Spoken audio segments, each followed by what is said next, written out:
رحیم۔ اگر کسی جگہ جاب ہو اور وہاں پہ چند شرطیں ہوں، ان شرطوں میں سے مثلا ایک ہے کہ جس بندے کو ہم نے جاب پہ رکھنا ہے اس کی عمر 18 سے 25 سال ہو۔ اگر 35 سال کا بندہ چلا جائے تو وہ اس سے سوال کریں گے، انٹرویو لیں گے۔ ہماری پہلی شرط نہیں پائی گئی، پہلی شرط یہ تھی کہ اس کی عمر 18 سے 25 سال ہو۔ تو قیامت کے دن بھی سب سے پہلی جو شرط ہے وہ فرمایا نماز کے بارے میں پوچھا جائے گا۔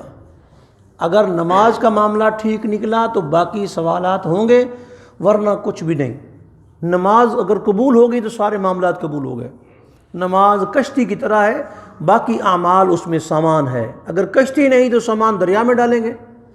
اور دین کی پوری عمارت نماز کے اوپر کھڑی ہوئی ہے۔ فرمایا الصلاۃ عماد الدین فمن ترکھا فقد ہدم الدین۔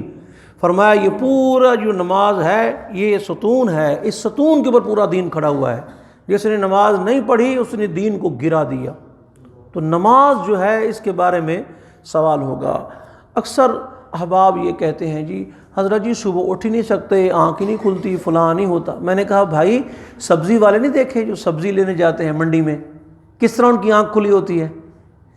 گاڑی کے اندر سوئے جا رہے ہیں نا، روزی نے جگا دیا، رازق نے جگایا۔ اور ویسے اگر آپ کو یہ پتہ ہو کہ میں نے صبح دبئی جانا ہے یا میں نے مدینہ شریف جانا ہے اور ٹکٹ آپ نے خریدی ہوئی 1,30,000 روپے کی، تو کیا کریں گے آپ؟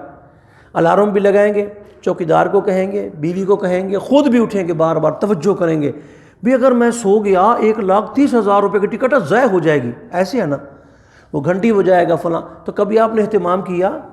اگر سو گئے آپ 1,30,000 روپے کا نقصان ہوا ہے، بس وہ جو ٹکٹ آپ کی ضائع ہو گئی۔ اور میرے نبی کیا فرماتے ہیں وسلم؟ فرمایا رکعت الفجر خیر من الدنیا وما فیہا۔ فجر کی 2 سنتیں ایک پلڑے میں رکھو، دوسرے پلڑے میں ساری کائنات کو رکھ دو۔ یہ 2 سنتیں پوری کائنات پہ بھاری ہیں۔ 2 سنتیں، اگر سنتوں کا یہ مقام ہے تو فرضوں کا کیا مقام ہوگا؟ حضرت موسیٰ علیہ السلام، آخری بات، جناب موسیٰ علیہ السلام کھڑے تھے تو ایک خاتون آئی تو اس نے آ کے اپنا ماجرا سنا۔ امام ذہبی نے اس کو نقل فرمایا۔ اس خاتون نے آ کے کہا کہ مجھ سے ایک جرم ہو گیا اللہ کے نبی، میری معافی ہو سکتی ہے؟ جرم بتاؤ۔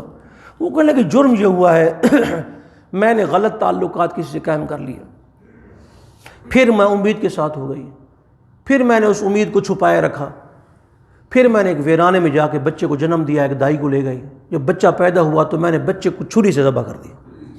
اب کہاں لے جاؤں؟ اور اس کو سشکتا نہیں دیکھ سکتی کہ وہ روتا رہے میں چلی جاؤں۔ تو اب میرے جرم کی معافی ہو سکتی ہے؟ حضرت موسیٰ علیہ السلام جلال میں آ گئے، فرمایا نکل جائے ادھر سے ظالمہ، نکل جائے ادھر، اتنا بڑا جرم، اتنا بڑا جرم میں نے کبھی سنا ہی نہیں ہے، اتنا بڑا جرم کر کے آئی ہے، نکل جائے ادھر سے۔ تو اللہ پاک نے فرمایا کہ میرے پیارے موسیٰ کیوں اس کو بھگا دیا؟ میرے مالک وہ فرمایا معافی مل جاتی۔ یا اللہ اس سے بڑا جرم ہی کوئی نہیں ہے؟ فرمایا نا اس سے بڑا جرم بھی ہے۔ وہ کیا؟ فرمایا جو اذان کی آواز سنے نماز پڑھنے جائے وہ اس سے بڑا مجرم ہے۔